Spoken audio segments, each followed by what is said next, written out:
Hai adik-adik, apa kabar kalian semua? Kakak harap kalian semua baik-baik saja ya. Nah, di sini kakak akan menjelaskan sedikit materi kelas 4, tema 6, subtema 1, muatan pembelajaran ilmu pengetahuan sosial. Nah, sebelum kakak lanjut, perkenalkan nama kakak Vitalia Biring, sering dipanggil Vitalia. Salam kenal adik-adik. Yuk kita cari tahu sumber daya alam di Indonesia. Sebagai negara agraris, wilayah Indonesia dapat ditumbuhi berbagai tanaman, pertanian, dan perkebunan. Tanaman tersebut dapat tumbuh dengan subur bila dirawat dengan baik dan ditanam di lingkungan yang sesuai. Yuk kita perhatikan lingkungan yang sesuai dan tanaman apa sih yang cocok di lingkungan tersebut.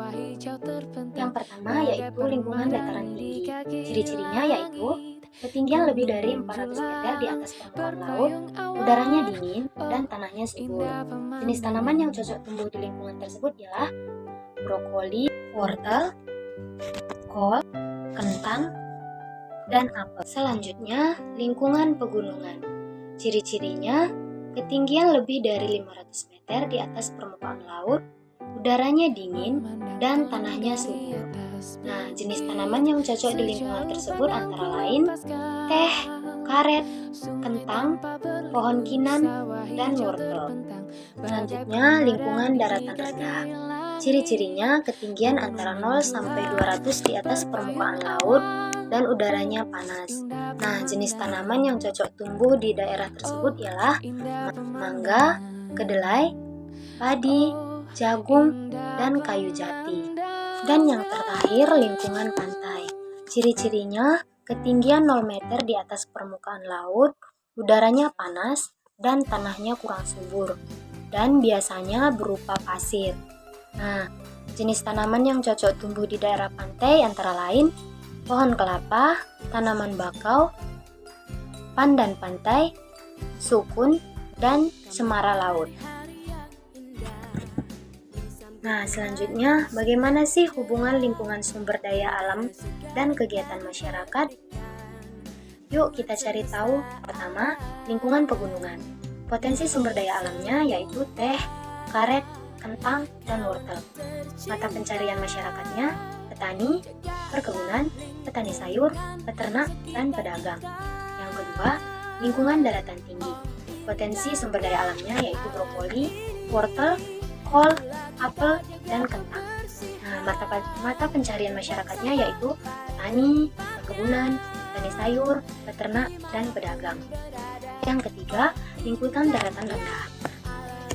Potensi sumber daya alamnya yaitu padi, jagung, mangga, kayu jati, dan kedelai. Mata pencarian masyarakatnya yaitu petani, peternak, pedagang, dan karyawan atau buruh. Yang keempat yaitu lingkungan pantai. Potensi sumber daya alamnya yaitu ikan, kerang, rumput laut, garam, terumbu karang, kelapa, dan tanaman bakau. Nah, mata pencarian masyarakatnya yaitu nelayan, pedagang ikan, petani garam dan kelapa, serta pengrajin. Potensi sumber daya alam memiliki hubungan dengan lingkungannya. Mata pencarian atau pekerjaan masyarakat juga sesuai dengan lingkungan atau bentang alamnya. Dengan demikian, lingkungan mempengaruhi sumber daya alam yang dihasilkan dan mata pencaharian masyarakat. Menjelaskan sumber daya alam atau SDA yang dapat diperbarui dan tidak dapat diperbarui. Berdasarkan ketersediaannya di alam, sumber daya alam dikelompokkan menjadi dua, yaitu sumber daya alam yang dapat diperbarui dan sumber daya alam yang tidak dapat diperbarui.